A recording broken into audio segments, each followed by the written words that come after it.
Hello everyone, welcome back to the channel. Today we're going to do Mortal Kombat 11 online gameplay with Fujin. So real quick guys, we're almost about to hit the 50 subscriber mark. I really need you guys to check your settings, or if you're a new subscriber, make sure you subscribe to the channel and make sure you put it public so your YouTube screen name will show on my subscriber list. Because if you put it on private, even though you're subscribed, you're not going to show on my subscriber list and you won't be able to I won't be able to see your name to enter you into the $50 giveaway. So again, real quick, every 50 subscriber this channel gets, I'm gonna do a $50 giveaway to one lucky subscriber, either through PayPal, Cash App, or Venmo, just until we reach our goal of 2,000 subscribers. And if you happen to have your own YouTube channel, I will subscribe to your channel as well. I think all YouTube creators should subscribe to one another's channels to help each other's channel grow. So if you haven't subscribed to the channel, please do so and hit the like button down below. Don't forget to check out the community page to see the latest image poll. I also have a new playlist called Announcements, so you can stay informed with everything you need to know about this channel, upcoming events, raffles, and giveaways. And if you want to support this channel, any donation, big or small, will help the channel grow. Just send me a text message saying donations to my cell phone number at 862-405-2191, and I will send you a link to my Cash App or PayPal. It's the same number to enter into the raffles. Thank you, and I hope you enjoyed today's video. Alright, here we go. Let's get into Fujin's story, right?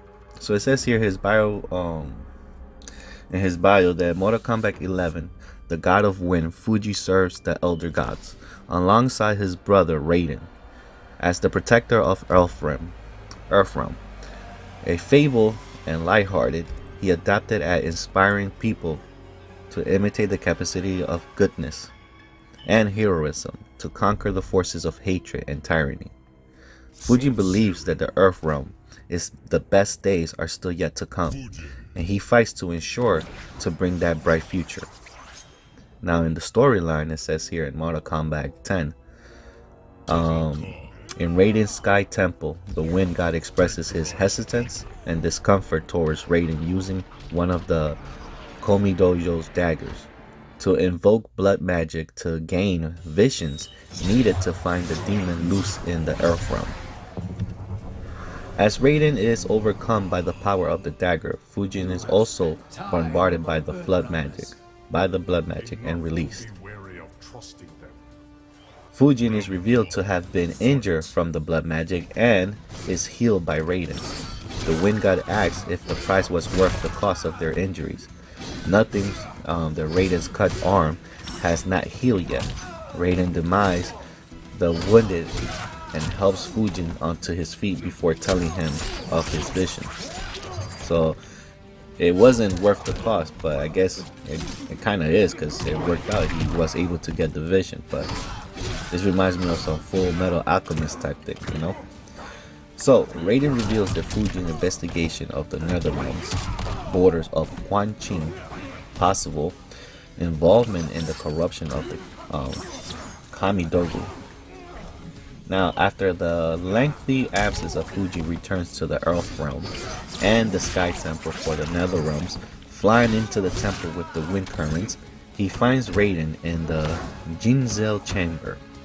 And after the Thunder God asks what news he brings, Fuji informs him, Raiden, that the seal of untouched, and that there is no longer no signs of Quan Qing and his remnants. So that means Quan Qing is on the run though. Not on the run, but he's already setting his plans in motion, I will assume. So Fuji tells Raiden that they have a new cause for a new concern though, and reveals that in repairing the reinforced the boundaries of protecting the Earth realm, they have left a tragic weak point unguarded, Shansu's island. Ooh, Shansu, he's a beast. Alright, so it says here, Fujin asks if he may be the Inquisitor point where the demon arrives into the Earth realm. So basically he's using Shansu's island as a portal to come in and out of Earth realm, or from wherever he's going to.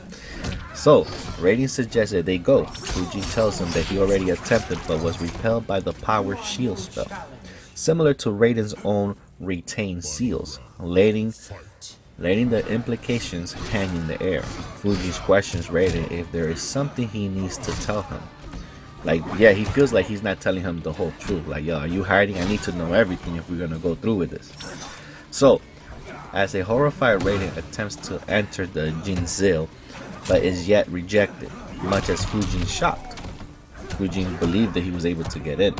Raiden reveals that it has been rejecting him since this morning, and Fujin realized that Jinzil can sense the Komidoju corruption inside him, remaining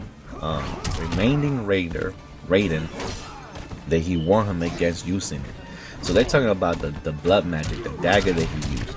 Since now it's in them and they were both corrupted by it, that shield is actually preventing them to go in because of that. So, as the wind god carries the weakened thunder god away, he asks how many of his obtained, right?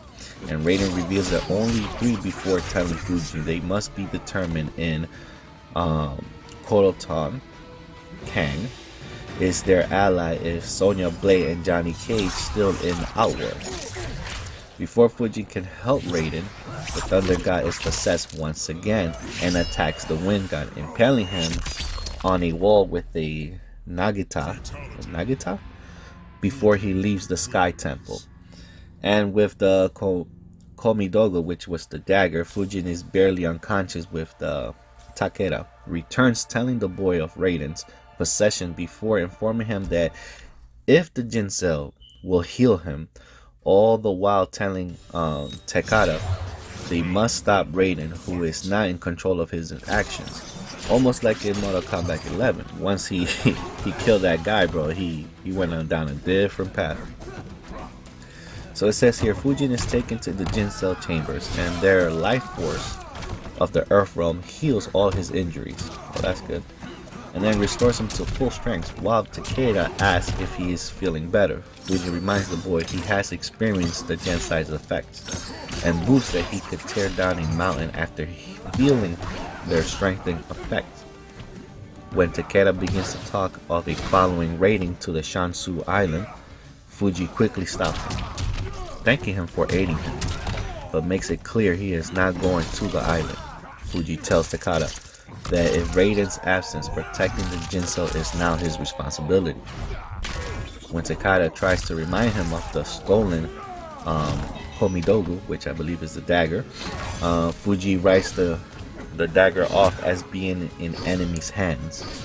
Fuji admits that there will be many casualties. He will mourn, but tells Takeda that the abandonment of the Jinzil to abandon all life on Earth. So meaning by leaving that place unattended is going to cause more death. Now it says here, on an outrage, Takeda turns to his back on Fujin for letting people die in the first place. And after Fujin tells Takeda that a god's duty must be greater than good, he clarifies that Takeda that he says he would not come with him, not that he would not help the boy. Fuji then gives Takeda with the traditional mask of Shira Ryu, and he sets off a high power serrator whips, reminding Takeda that Hanzo taught him the value of striking from a distance. As Takeda proclaims Hanzo's taught him to fight for justice, Fuji orders Takeda to go forth into battle. Now, this Takeda guy, that's the new Scorpion with the 2 whips. I believe that's him, because I'm not all too familiar with all the characters, but I believe that's who they're talking about, the guy with the 2 chains. That guy's pretty powerful. So in Mortal Kombat 10, 25 years before the main events of the story, Fujin fights alongside Raiden at the Sky Temple, defending the life force of the Earth Realm. The Jinzil from Shinnok and his servant Fuji fought on Oni on the Brotherhood of Shadows outside the Sky Temple, using control over the wind and engraving of conjunction, killing several. When Kwa Jin arrived at the 3 of the revived remnants, Fuji and Raiden were forced back into the inner chambers of the Jinzil. Now there's like, so what they're trying to say, there's this big force. Now there's a big all out war in front of this Jinzil. And remember, if that goes down, a lot of people would get, well, no, everybody on Earth would die. So now that's what they're trying to protect. And they're being forced back into the inner temples, the inner chambers. Like, it's not going too good for us. So it says Fujin is using his wind powers in conjunction with Raiden's lightning to hold the remnants back. Shinnok arrives, bolsters the remnant, and with the two gods made their last stand, Fujin saves Raiden from Quan Xin grounded let me see, striker. But he was attacked by Sindel, who attempted to kill him until Raiden incapacitated her. Both Earthrealm's gods were knocked out into the Jinsel chamber and nearly sealed into Shinnok's amulet, only saved by Johnny Cage and Sonya Blade and Kenshin's arrival. Fuji was shocked out by the blast of the Shinnok's dark magic. Fuji revived after Shinnok was trapped in his own amulet by Raiden. This was sets up the story for Mortal Kombat 11, guys. So, in the Wind Gods accompanies Raiden to bring the amulet to the Elder Gods. In Mortal Kombat 11 Aftermath, here we go. See, now we get into the juicy stuff. Shang Tsung and Nightwolf returned from a place that they were put in. It's called the Void. They were able to escape after the fire god Liu Kang killed Kronika. Before working alongside Shang Tsung and Nightwolf to retrieve Kronika's crown from an earlier point in time. Here we go. So, before it is taken by Centron, Fujin was called by the fire god Liu Kang to discuss something in private. Now, unfortunately, Fujin and Shang Tsung and Nightwolf are both arriving at the time that Kitana's accession into Khan, meaning they're going back into time where she was fighting Khan to become Kitana Khan. You understand? So they were in the midst of that battle. So let me see what it says here. Shang Tsung and Nightwolf both arrived. Okay, so where their presence are caught by the Collector. Now he sees them when they hear and they enter in under the ground, and altering Kronika's awareness of their return. After Nightwolf defeats the Collector, while both Fujin and Shang Tsung kill these two beasts which Collector released. I believe they were two giant rats, if I'm not mistaken. And the three warriors managed to get out of the Colosseum while the crowd was cheering for Kitana's Khan's victory. Remember, once you beat a Khan, you take his rightful place. So while devising a plan to defeat Centron before securing Kronika's crown, which was at Shang Tsung's temple, let's not forget that. Fujin and Nightwolf initially reject Shang Tsung's idea about retrieving Sindel from the reverent state, remembering what she did back in Shadow Khan's past invasion on Earthrealm. Now, it says here, where Nightwolf included Sindel herself were amongst the casualties. However, he and Nightwolf have no choice to stick with the sorcerer's plan, starting from getting enough Jinsel waters from the recently compromised Sky Temple. Then capture the Reverend Sindel at Netherrealms. Fujin and his allies managed to depose Frost, the new Cyberlink Quay, and send Geras to the Chaos Realm while infiltrating the Netherrealms. Right. They were caught by the Reverends Liu Kang, Kitana, and Nightwolf. This is their dead version. When they later living younger counterparts sense them nearby, imprisoned them in Shinnok's Bone Temple guarded by the Revenants Nightwolf. Sindel Fujin awakes up, and Shang Tsung and Nightwolf, just as Nightwolf managed to break free himself, they began to fight. And proceeding their mission to capture the Revenant Sindel, when Shang Tsung absorbs the Revenant's Nightwolf's soul by killing him and fatally injuring the former Fujin, also dislikes seeing what just happened to his younger Nightwolf self, like in his other timeline. But he had no choice to tell him to let it go, let it be, as they still needed the sorcerers in their quest. Meaning, Shang Tsung was getting his ass whooped. He was about to lose, but in the end, he just came clutch and he took out the Revenant of Nightwolf and he absorbed his soul, reviving him back into full power. So that was crazy. So once the Reverend Sindel is captured and put in her own coffin, Fujin and his allies acquire the assassination from Shiva. With Shiva's guidance, Fujin and his allies must come across the death pool to enter the soul's chamber. However, they encounter the presence of Enron, Black, and Baraka, and a horde of Tarkarian warriors. Despite the minor setback after seeing Shansu accidentally boost the Tarkarian into a toxic pool, the result of a breakdown between both sides, they managed to secure Sindel's coffin and get through the present. Baraka and Jade thank Shiva after arriving into the Soul's chambers. Fujin aids Shansu on reviving Sindel and let her to live her living self, while Shiva presented Kitana Khan and the recover Kodo Khan from interfering. They didn't want them to get involved. After Sindel's resurrection is a success, Fujin and his allies is assisting Sindel to process their mission to Shansu's abandoned island to find the crown before Briggs family does. Knowingly, Karchana will send the Reverends Kato and Jade to go get the crown. Man, I'm running out of time. I don't think I'm gonna have enough time to do the whole story. But definitely, I do have the aftermath video where you can see everything that I'm reading right now. Just check it out on the playlist. But let me see. It says here, the reluctant older Jax is assisting Centron there while Sindel and Knife will stay at the surface of combat. Now Sintra, Fujin, and Shansu proceed into Goro's old lair, where the crown is being guarded by Noob Saibot, an older Jax. After finally defeating Noob Saibot in a rematch, Fuji stops Shansu from killing the older Jax and managing to convince the latter to return to their side. So he's trying to, but yeah.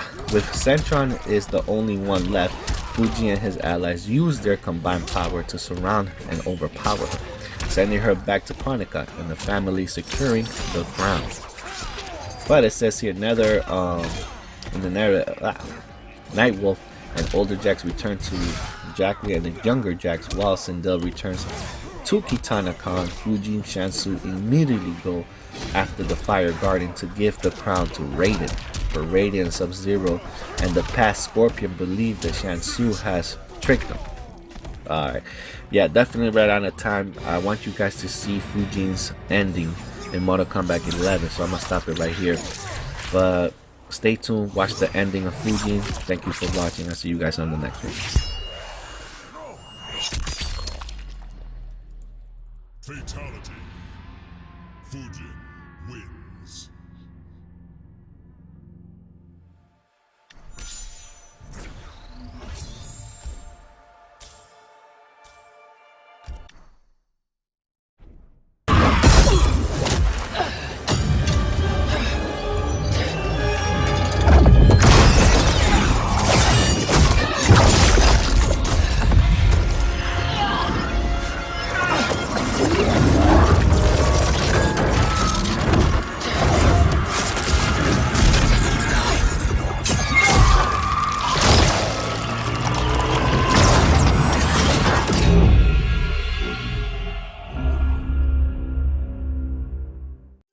As the new Keeper of Time, I was overwhelmed by my responsibilities.